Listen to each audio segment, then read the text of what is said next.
ये टकराहट पहले भी होती रही है। आज अलग होने का कारण भी वैचारिक मतभेद ही है। अखिलेश यादव जी से मेरा वैचारिक मतभेद हुआ है, समाजवादी पार्टी से मेरा वैचारिक मतभेद है, मनभेद नहीं है। अखिलेश यादव जी को भी देखा मैंने, ये समाजवादी विचारधारा के विपरीत जा रहे हैं। इसीलिए मैंने कहा कि कथनी और करनी में अंतर है। वैचारिक मतभिन्नता के नाते मैंने समाजवादी पार्टी छोड़ी है। जब भी सही रास्ते पर आएंगे मैं उनका स्वागत करने की कोशिश करूंगा, लेकिन फिलहाल कि जब तक प्रोफेसर राम गोपाल जी महत्वपूर्ण भूमिका में समाजवादी पार्टी में रहेंगे तब तक समाजवादी पार्टी पर इसी प्रकार का ग्रहण लगा रहेगा। मैं स्वच्छ राजनीति में विश्वास करता हूं।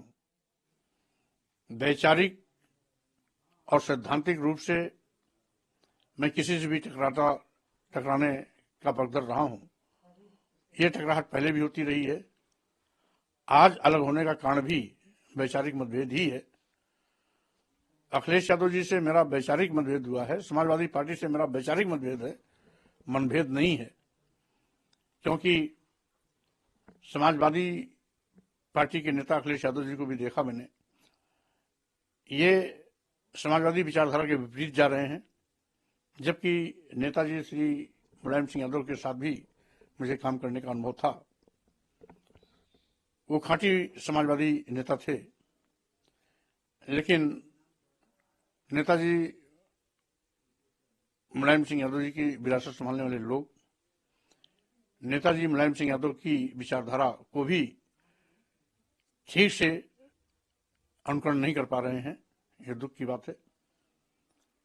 अब मैं इस देश के दलितों, आदिवासियों, पिछड़ों, गरीबों, मजलूमों, किसानों, अल्पसंख्यक समाज के लोगों के सम्मान स्वाभिमान की लड़ाई के साथ साथ सत्ता शासन में हिस्सेदारी की लड़ाई लड़ता रहूंगा।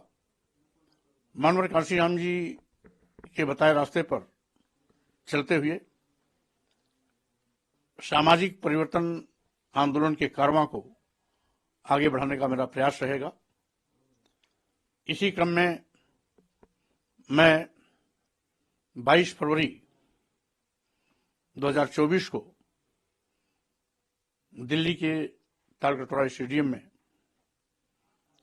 जिसमें मुख्य अतिथि के रूप में एक कार्यक्रम में मुझे सम्मिलित होने का मौका मिल रहा है, वहां पर कार्यकर्ताओं से रायशुमारी करने के बाद मैं पार्टी बनाने का अपना फैसले का उद्घोष भी करूंगा।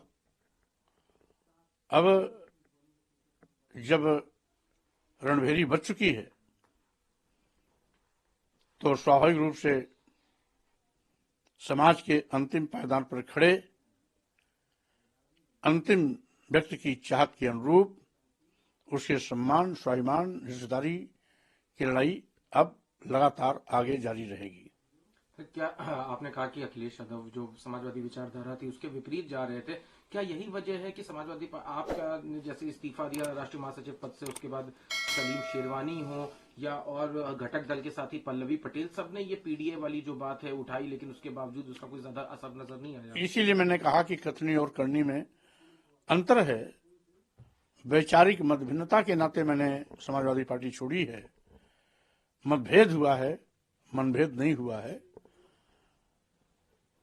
जब भी सही रास्ते पर आएंगे मैं उनका स्वागत करने की कोशिश करूंगा, लेकिन फिलहाल अभी वो रास्ते से भटके हुए हैं।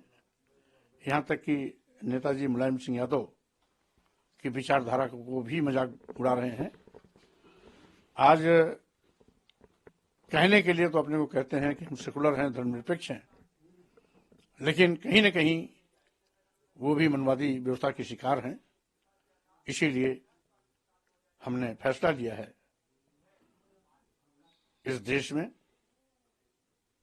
गरीबों की लड़ाई लड़ने का, आदिवासियों, दलितों, पिछड़ों, किसानों, मजदूरों, गरीबों के सम्मान स्वाभिमान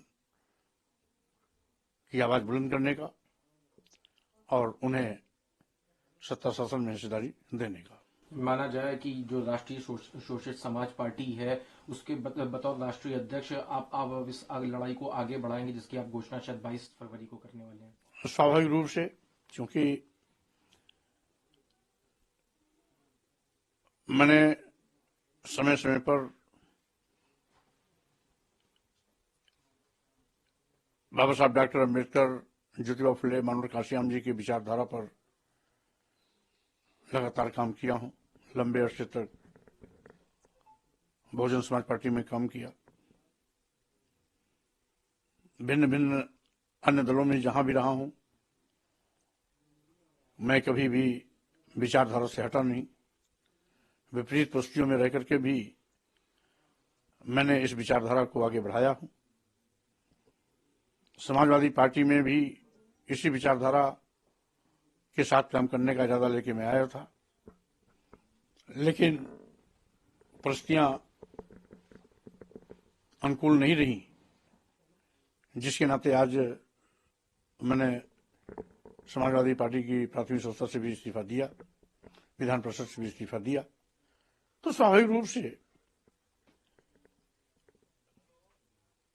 जब हमारी थाती महापुरुषों की विरासत, विचारधारा, मिशन है,